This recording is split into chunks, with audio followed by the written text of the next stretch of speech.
আমাদের আদর্শ চিন্তা হবে না? নবী সাল্লাল্লাহু আলাইহি ওয়াসাল্লামের মধ্যে এত সুদর্শন হ্যান্ডসাম মানুষ থাকতে আমি কাকে ফলো করব? যুবকদের পুরো মাথাটাকে ব্রেইন ওয়াশ করে ফেলা হয়েছে।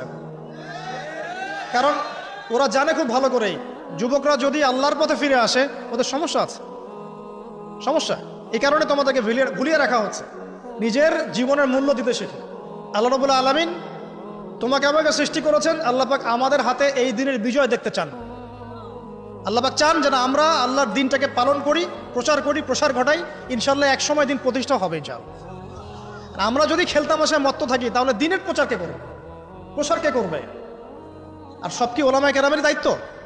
সাধারণ মানুষের কোনো দায়িত্ব নাই? সবাই এখন এই যে ডক্টর হতে চান, ইঞ্জিনিয়ার হতে চান, ভালো কথা, হন।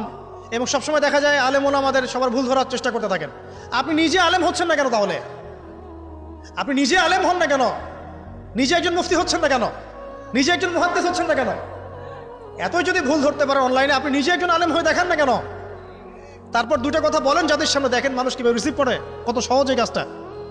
নিজে কিছু করছেন না, সারাদিন মানুষের পিছনে লেগে আছে। দেখবেন কিছু মানুষ আছে এই মুসলিম সমাজের মধ্যেই, আমি তো লম্বা করে ফেলছি হয়তো বা, মুসলিম সমাজের মধ্যেই কিছু মানুষ ইসলামের লেবাস পোশাক পরেই আছে, কিন্তু এরা মুসলিমদেরকে ছোটখাটো বিষয়ে ব্যস্ত রেখেছে।